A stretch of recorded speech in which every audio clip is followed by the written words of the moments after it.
So, yeah, this is CalCat the Calcatster. And this is a review of Star Trek Picard episode 10, season 2, episode 10, Farewell. So, summary first and then Sillian crossover later. The Red Letter Media did. They're gonna have to do this one too, just to wrap it up. They sort of redeems itself. It also predicts some stuff that happens. So they're gonna have to watch the last one and then do a recap of the whole season. They did anyway.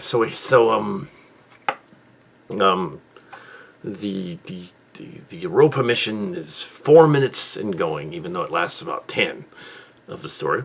The Borg Girardi hinted at that the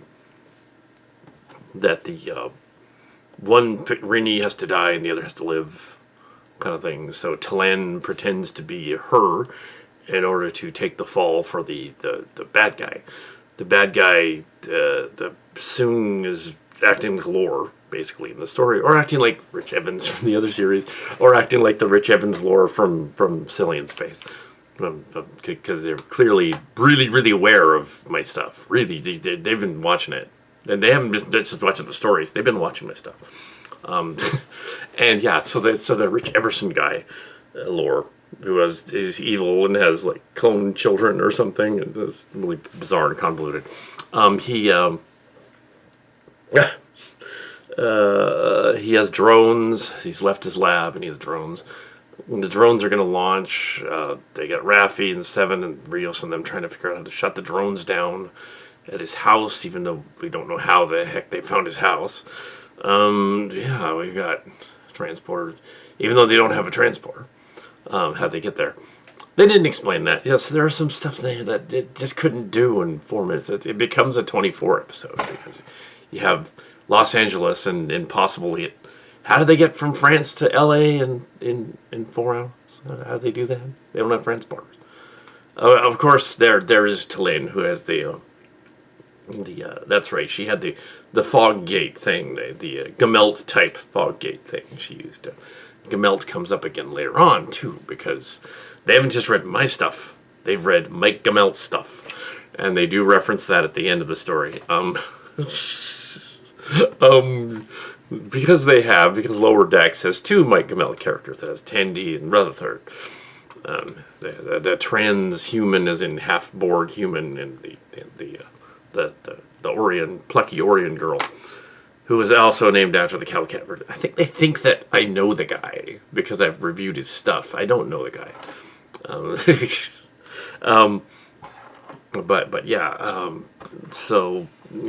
Anyway, so we have the launch happening. We have the Q guy.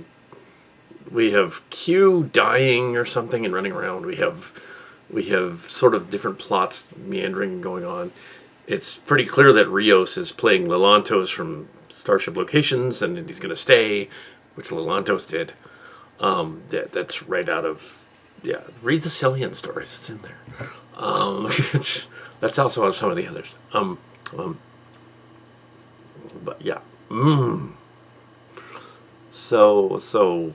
don't want to forget the West part too, but we'll get to that. The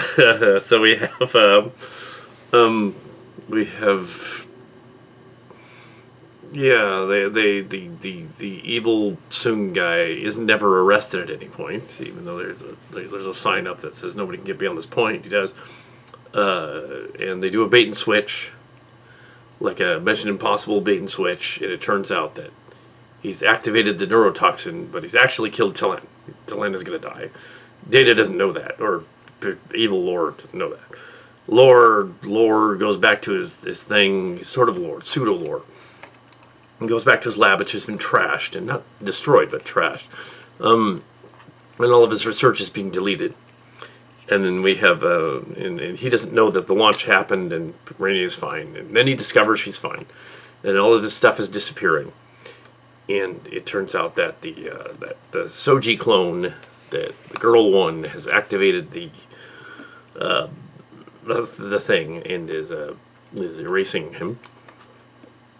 The launch is successful. His timeline is no longer going to happen. But Rios offers to stay. The daughter, however, okay, here's the part about the Wesian. Okay, in Starship locations, there's a character called the Wesian, who is there's several versions of Wesley, because we liked Wesley because he's my age, so we like Wesley, Will Wheaton. So we have, that's how old I am. Yeah, middle age, yeah, 51. Yeah, so we have this, like, all of the Sillian stories keep addressing Wesley Crusher. Never say shut up, Wesley. So yeah, he's basically there, even though it kind of more resemble one of his other classmates, Nick Locarno. I'm not, but so yeah, I'm not Robbie McNeil. I have been accused of being Robbie McNeil. I was at a convention thing. I was at the Star Trek experience, and some foreigners thought I was Robbie McNeil. I was flattered. I said, no, sorry, I'm not Robbie McNeil. But yes, I think I've said that story before. I have met him though. I met him, yeah. I saw him at a convention. Yeah, we could be cousins. I told him. Anyway, but yeah. So yeah, I think he has a little more hair than I do. But our hairlines are both receding. Anyway, so just a little more. And so he is a favorite character to in the series. Nick Locarno and Tom Paris, of course, same guy. I always thought Nick Locarno and Tom Paris were twins anyway, because they're exactly the same guy. And that Nick Locarno gets redeemed in Starship Chimera, fan film, and then goes on to be a captain, because he gets redeemed during the Dominion War. He's put in the Cardassian prison and redeemed. Also, they rescue Cedo Jaxa, another Next Generation character, and she becomes a crewman on his ship. And in Starship locations, she becomes a first officer on the ship under Captain Ezri Locarno. Ezri's gone on to marry Nick Locarno, and which makes a hell of a lot more sense than Bashir doing it, because that just came out of nowhere in that episode. But Bashir has his own problems, and but other TNG characters like Alexander Rashenko and Jeremy Astor and Molly O'Brien and Kiko O'Brien, Kiriyoshi O'Brien, end up serving on the ship as well as younger crewmen in the second season and third season of or better known as Starship Locations Strange Worlds and Starship Locations Fallen Ones. They're in that. So all of it's connected to the two generations going on. They're quite familiar with my stuff, so and that's fine. It would be, yeah. So this episode was the Calcat episode. This is the one where they brought in Calcat and said, "Can you fix this mess?" And I said, "Oh yeah, I can fix this mess." And just copy this story here. Perfect plan. And a little bit of Mary Sue Jumps the Shark, and you'll be fine. Just bring everything back around and stuff. And yes, you will redeem it if you bring a Sillian into there. And yeah, so they chose the Sillian, and he's in it, and it's Wesley. Yes, spoiler, it's Wesley. It's the Wesian. There's two versions of the Wesian. There's the Borg one, who ends up being angsty and joining the Borg, and there's the other version who again joins up with the Traveler, becomes a Traveler. So guess what happens when Soji Data is called to a mysterious place in LA that she gets to instantaneously? There's Wesley Crusher, there's Will Wheaton, there he is, holy shit, there he is. Like, okay, you just redeemed the whole story. He's a Traveler. Then yes, it's canon. He did it with the Traveler. Yeah, that story's canon. We're not making you. Yeah, she's a Traveler. He's like a Q, and he can just bring them through space and time. Rios opts to stay. It almost looks like the crew is going to stay, but then Q shows up having been given his powers back. And Q is like, well, like they almost Picard hugs Q at one point. They almost go there. They have Raffi kiss Seven because I suggested that. They have a bunch of other stuff in here that's like, wow, strange Zoom meeting. Yeah, there are times in this story that they should have consulted the Calcatster, but they didn't. And it could have been, shored up in places and not in other places. But yes, they did choose to use Sillian stories, not realizing. And at the end, and they, yes, they predicted the ending of the Borg Queen being. It's not the Borg Queen. It's a Borg Queen. It's a corporate. It's Jurati Borg at the end, and Q after his redemption arc.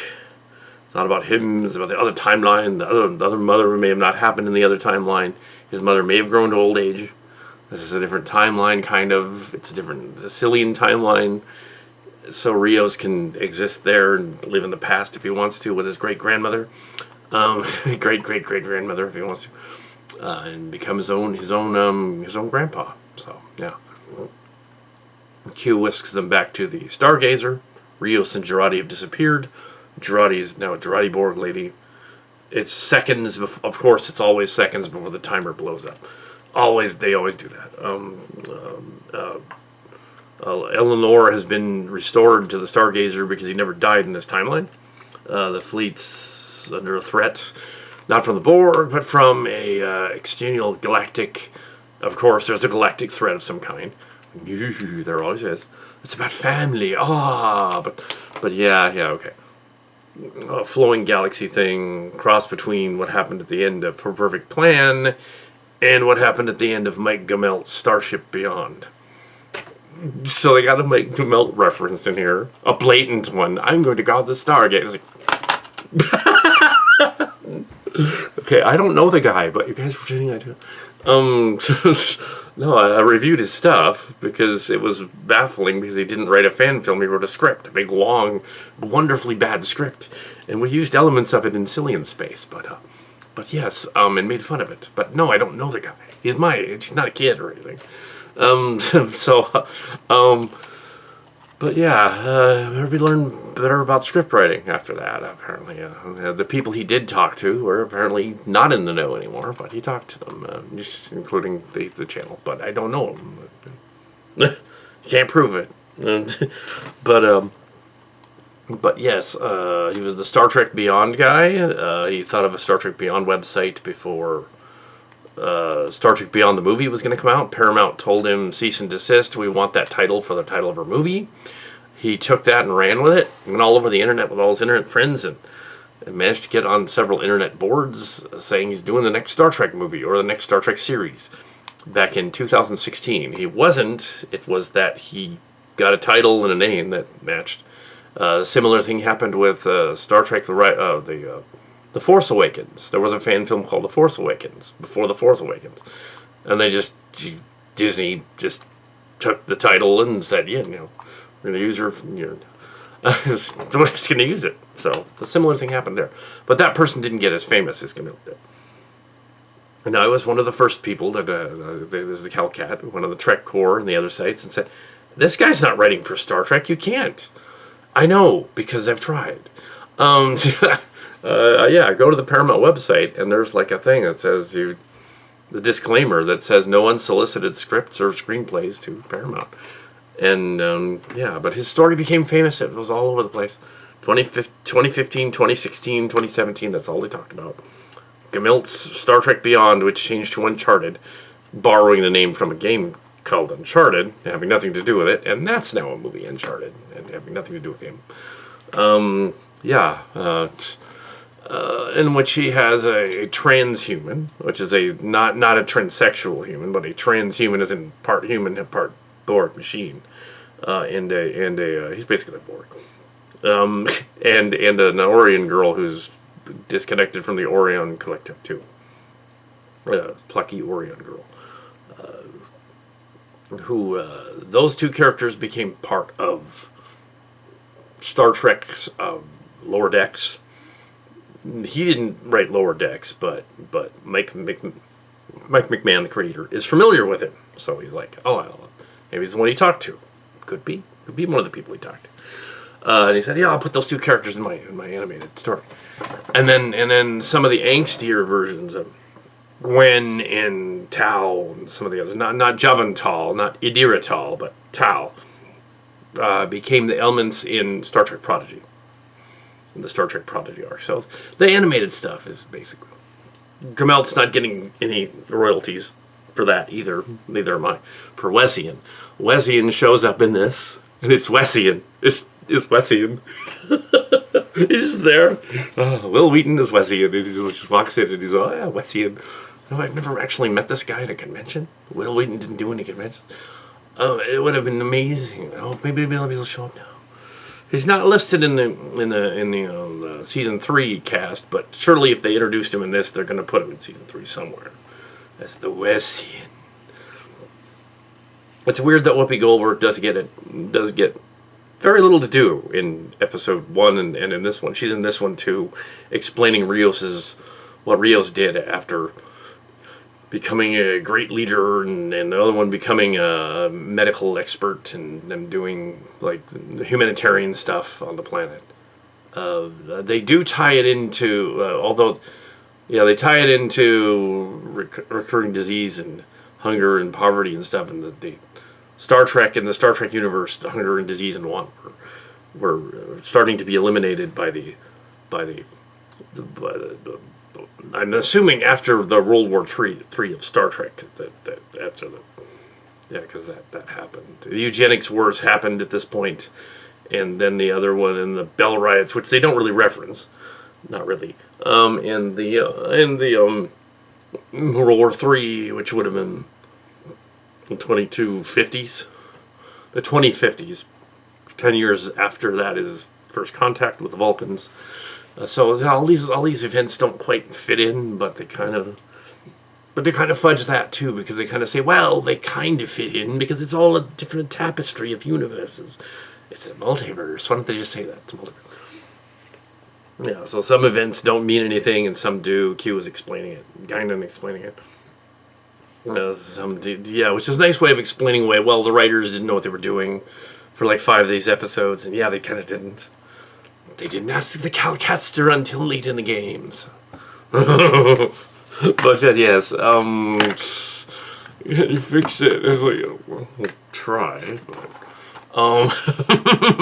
I wasn't paid. But yes, I tried. So.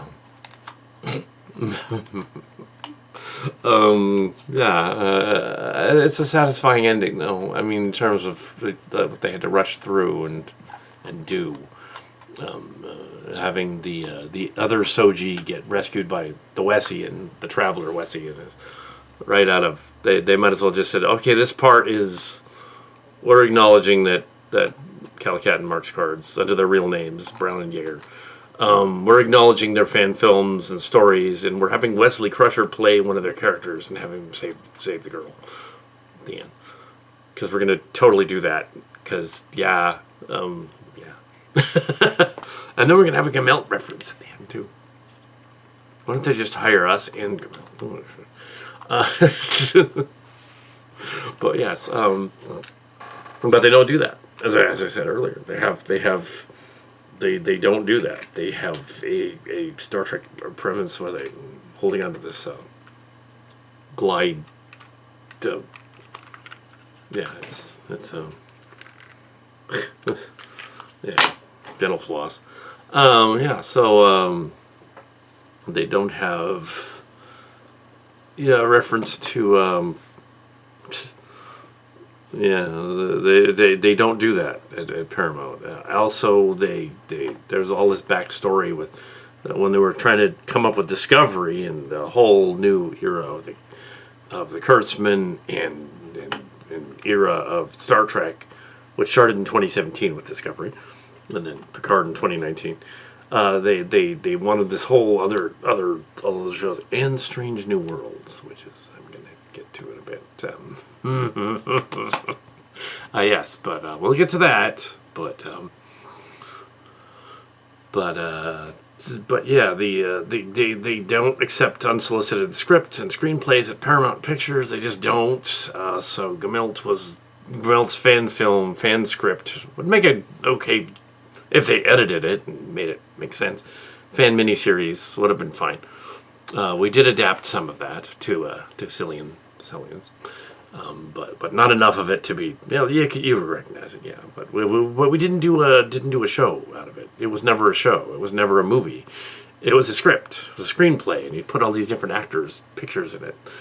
It was a screenplay, teleplay, And I have written teleplays for there was a writing contest in the 90s and marks cards, and I, under real names, wrote a teleplay for Deep Space Nine and another for Voyager during the writing contest. So, of which about a third of the elements of the Deep Space Nine one became the episode The Ship, and pieces of the Voyager one became Tanner Taylor Dr. Spy, and a couple of other episodes of Voyager. That weird sort of contact. What was that other one? Or Dear Doctor, I guess it was. Dear Doctor. It was the other one. Sorry, Dear Doctor. Yeah, yeah, that was a different one. And the one where Tuvok talks to the aliens to try to convince them not to kill each other. That's basically what it was. A little bit of friendship one. The elements of it got sprinkled around in Voyager. So even though it was unsolicited, they didn't know where they got it. They just used it. So that's what they do. But so your fan film could totally end up on the next season of Picard, just because they just don't pay you and they put it out there. So there you go. Yeah, they didn't pay me. I just said, "Can you fix it?" I think so. A little bit. Sillian, yeah. They didn't go so far as to have, like, Admiral Calcat or Admiral Brown show up and save the day. They used their own canon, which makes sense. It's like, no, don't use my character. That makes sense. You already did that on Discovery. You had the bad guy show up as Cal with a K. Like, what are you doing? You can melt the guy's thinking, like, okay, this Calicat guy actually does know Star. Well, there was also the Axanar thing and the copyright thing in 2016. They had to put up these rules because Axanar, which we don't know anybody from Axanar. And we knew of Robert Burnett, but that's it. Yeah, the guy that produced, one of the producers on Axanar. But not the Axanar guy himself. We didn't know him. They thought we did, but no, we didn't. Yeah, and we did lessen the rules. The rules got really stupid regarding the copyright. And now they've lessened them, because they said, no, it's a little too strict. Come on, 15 minutes only, and the costumes have to be, like, not perfect. It's like, what? The effects have to be not perfect? What? That's stupid. Okay, how about you, the main rule of doing fan films, how about this just be just this? Don't make any money on it. The fan film don't mean merchandise or money or whatever. Just put up that. And that was also what Trek Yards also suggested, and they know people, so they're the ones that did that. Let's say they did. They calmed the waters. And there was a bunch of the new Star Treks. I think there should be more. More is better. As a Ferengi capitalist, haha.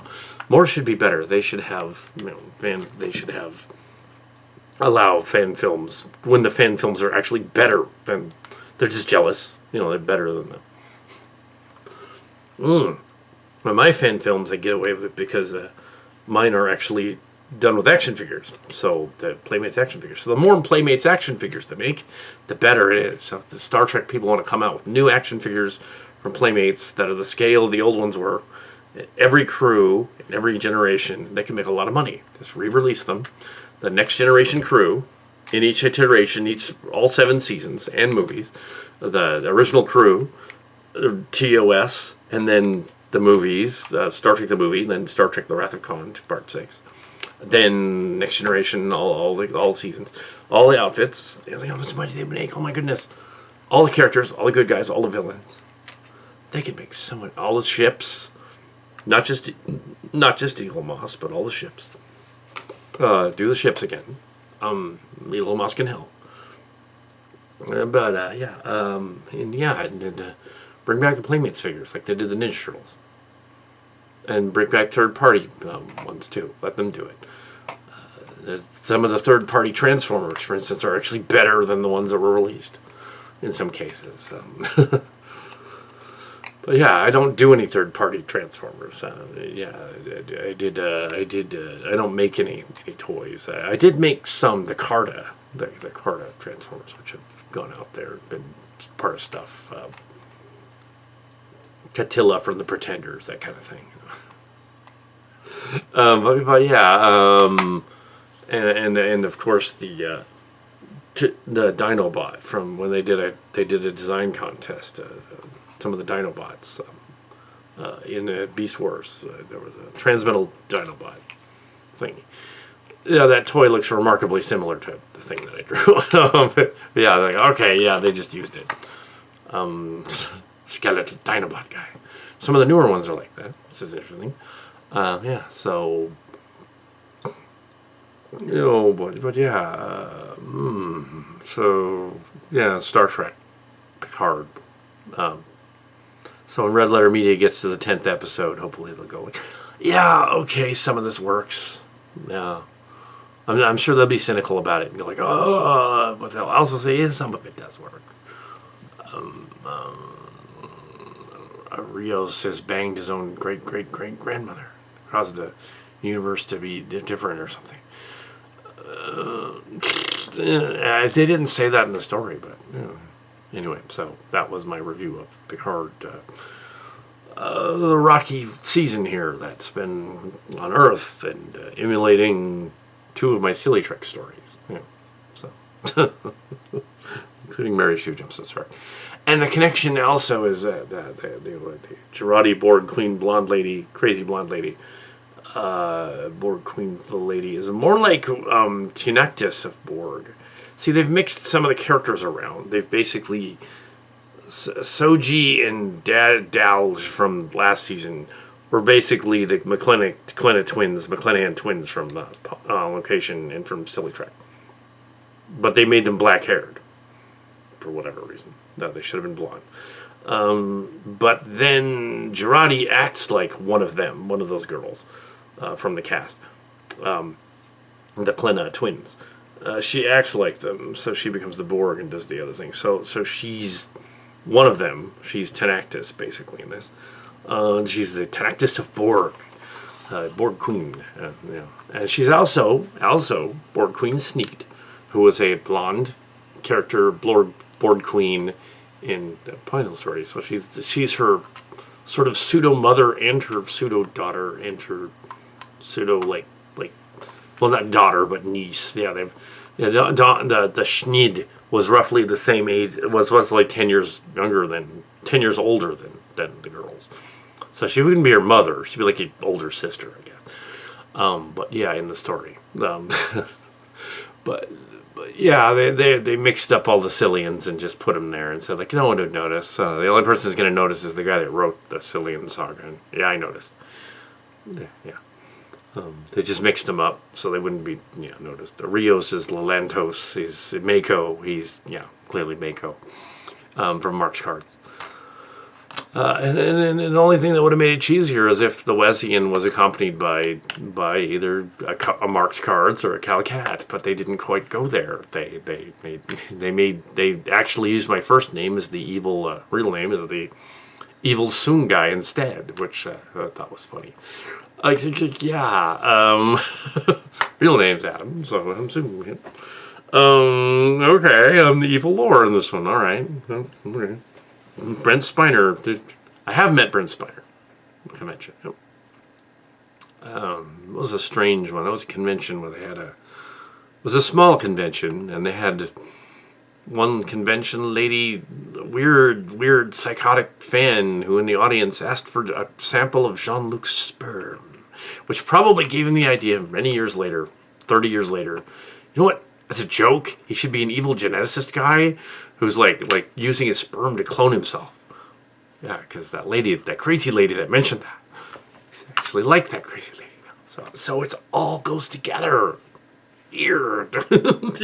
Jean-Luc's sperm. Needless to say, Data Brent Spiner just kind of looked baffled and said, and there's a character, Cecilia, some people from Evergreen were there, and college age during the time of the writing of the Deep Space Nine one, and they're all like, it was a little before the Deep Space Nine one. It was the Next Generation one that never got done.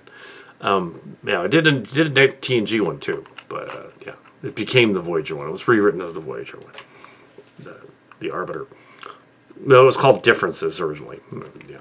So in the time of this story, the convention, he just looked baffled. I mentioned this to John later, or Mark Picard later laughed about it. And Mark Picard says, he goes, you know what Brent Spiner should have told her? He should have said, hold on a minute. And then spit in the jar and said, there you go. There's a... He's been keeping it in his mouth the whole time.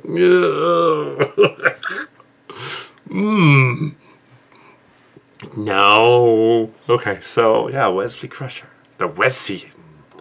The Wessian is now canon with Star Trek. Okay, the Wessian. I'll have you know that Will Wheaton approves of the Traveler and him getting together story. That was in Chimera. Will Wheaton has seen it. Early on in the Ready Room, he said so. And I've seen this one fan film where they suggested that the Traveler and I were an item. And, well, it's canon.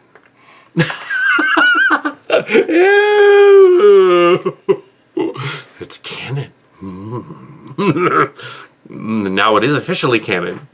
Ew, gross. In that scene, Riker says he was trying to seduce you, Wes. And Wes goes, well, I could have warned me about that ahead of time. I found out the hard way. And Picard's like, enough of that. So anyway, yes, watch Starship Chimera. If you really want a TNG like homage 2019 over on the Chimera, Starship Chimera, A2405 channel on YouTube, watch that. It's more true to the Next Generation than Picard is so far. And season 3, of course, will be more true to it than Picard was. But yes, yeah, there were drawbacks to having a story season about just the 20th century. They didn't want to wait, though. They didn't want to wait any longer. So they just shot it in L.A. and didn't worry about it. And the chateau is actually in Napa, or near Napa, somewhere at the chateau. It's not in France. So they could go to that easily. So anyway. So yeah, there you go. Star Trek Picard. Yeah.